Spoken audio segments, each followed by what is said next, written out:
Hi mga moms, today is Saturday dito sa Mamshi Eatery and naa sila event, meron silang event dito. Ano ang tawag doon? Ano ang tawag ng event nila ngayon?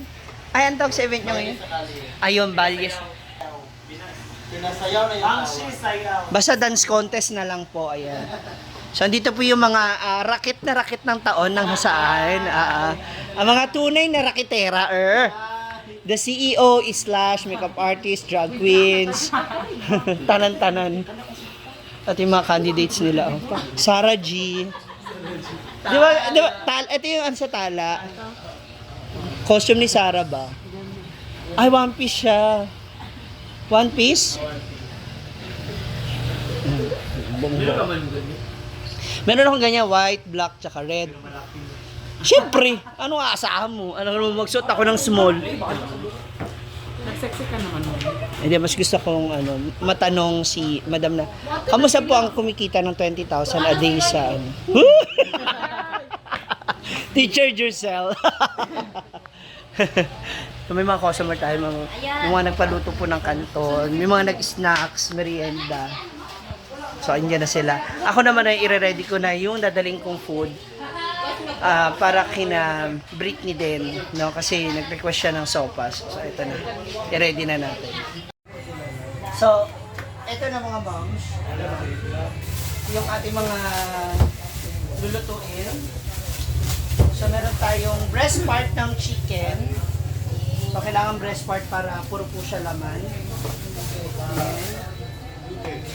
Nandito na rin yung mga paper cups and kutsara. I also have, ano ba to? Kasi nabili ako kahapon. Nag-shopping galore na naman ang Mamshi. So meron silang buy one take one. May free siya na breadings. Kaya kinuha ko na. Wala pong kinalaman. Tomato sauce and yung gata. At syempre, andito, kung nagtataka kayo bakit parang ang dami, ang laki. Kasi sa Monday, magpapaluto rin ng sopas yung teachers para sa kanilang nutrition. So, meron akong chicken cubes. I have here my macaroni. Elbow macaroni, pasta. Dalawa yan. And, ito, actually, maganda yung mga ganito ba, yung may mga save 8 pesos, yung makakalis ka, yung mga nakapack na, kung marami kayong iluluto or bibenta. Ingay na motor ba? So after that, ito, after that, so ito pa yung ibang mga motor. At syempre, lalabasin natin ating mga malakasan. At my ultimate favorite, butter! So gusto ko may butter para mas creamy at mas masarap. Ay, meron pa pala. Diba, ang dami kong ref. Lah.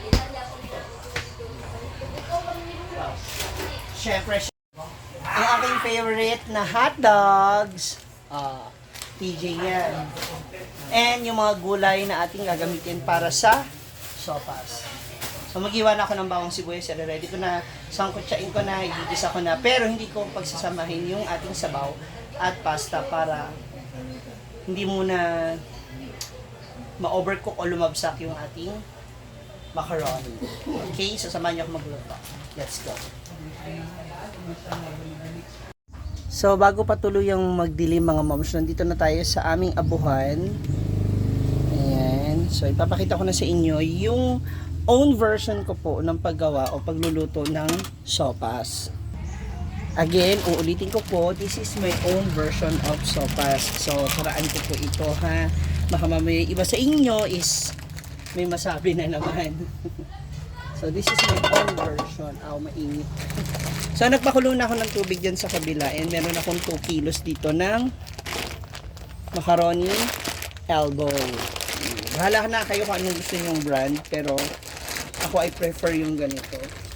So, yung tubig niyan is marami-rami din, halos kalahati. Ayan. And naka-ready na rin tayo dito sa ating paggigisahan ng sahog. So, inayos natin yung angle para medyo kitang-kita nyo siya. So, ilagyan ko na rin yan ng asin and a little bit of oil. So, iniisip ko kung dalawa or isa't kalahati lang kasi marami naman sila ron na I guess okay na yung isa't kalahati. The reason bakit ko po siya pinaghiwalay, it's because maya-maya pa kasi alas 7, so baka lumabsak yung pasta natin. Kaya hiniwalay ko yung pagpapakulo. So iniisip ko kung 2 kilo or isa. I really don't know. So I guess okay na ilahat ko na yung 2 kilo. So okay na yung magsobra kaysa kulangin yung pagkain. Though marami naman dalang food ngayon. Kasi nagluto rin ng ibang SC. Ayan. So ngayon naman dito sa kabila, pinapainit ko na yung kawali. Ilagay na natin yung ating butter. So isang buo na yung butter na ilalagay ko kasi 2 kilo. So actually dapat 2 to. Pero I think okay na rin yung isa. So tunawin lang natin siya maigi bago natin ilagay yung ating mga ingredients. Ayan, medyo lusaw na yung ating butter. So habang naluluso pa yung ating butter, gisa na natin yung ating sibuyas. Mas maganda to na at least kahit paano hindi pa lusaw para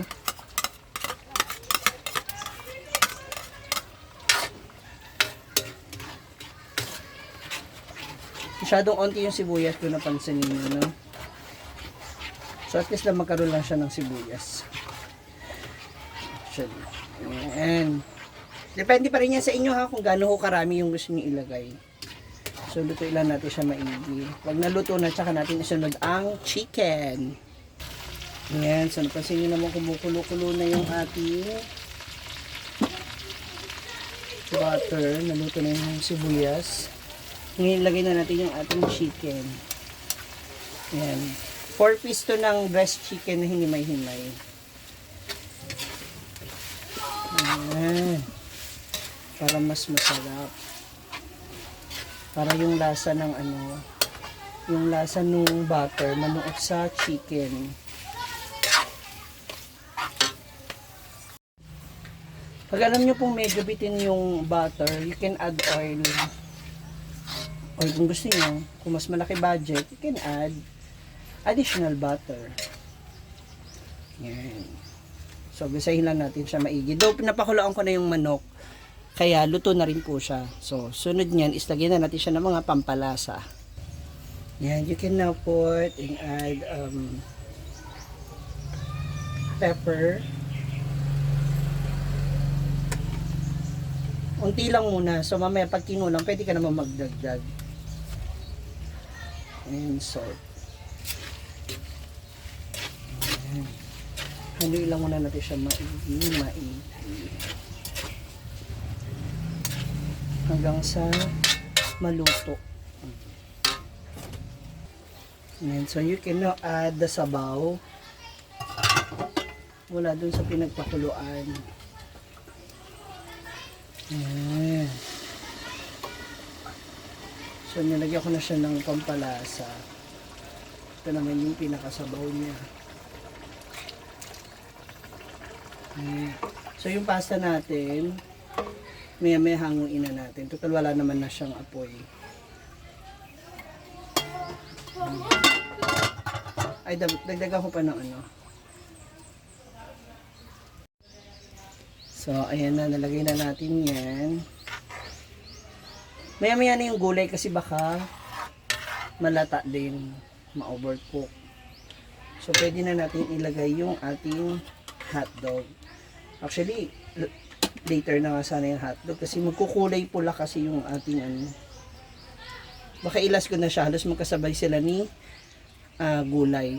Ito muna yung ating chicken cubes para dagdag pampalasa sa ating creamy sopas. Yan.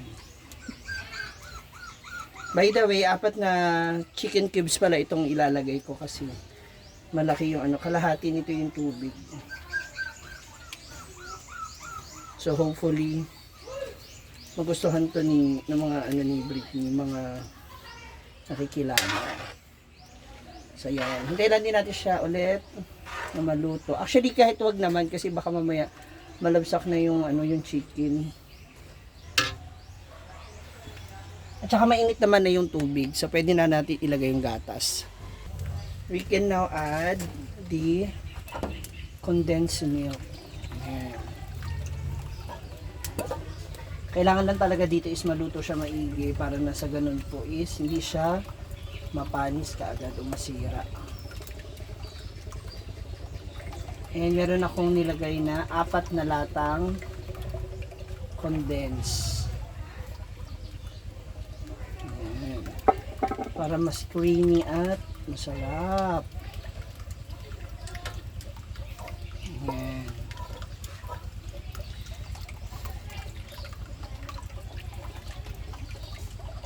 Ibusin natin.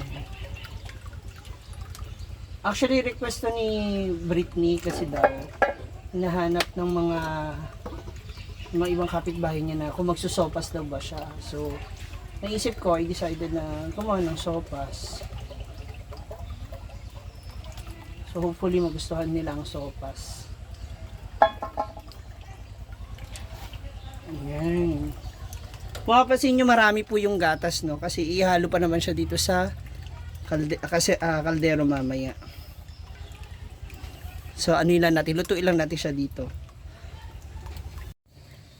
So ayan na, inabot na tayo ng gabi mga moms. Inabutan na tayo ng dilim. So after that, na pakulo na natin siya.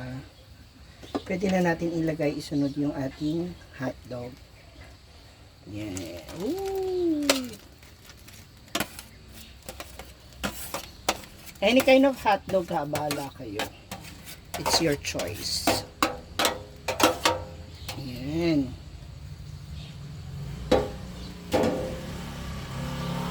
Diba? Pa, masahog. You can also use giniling if you want.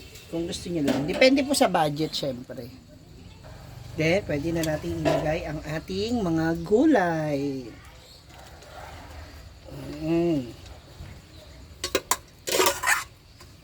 Syempre kailangan may gulay para kahit paano merong healthy ingredients.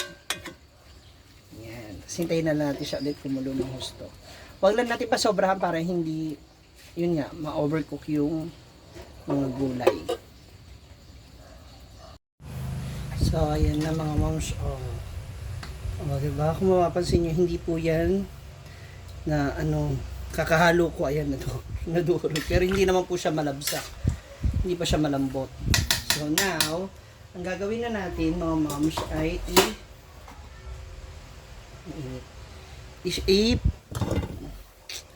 ko-combine. Pagsasamahin na natin ang ginawa nating sarsa. Yan. Oh. Aray, init. Pasok ako, sayang.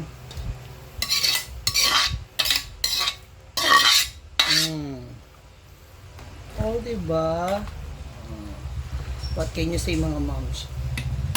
So, ngayon naman, it's time na para ihatid natin ito kina Britney para sa mga mag-vigil. No? Ayan. So, hopefully magustuhan nila. Let's go! That's all for now!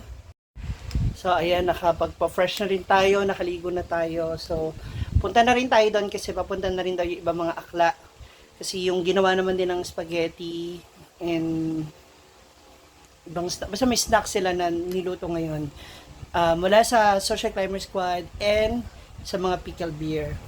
So, thank you so much for watching! God bless you!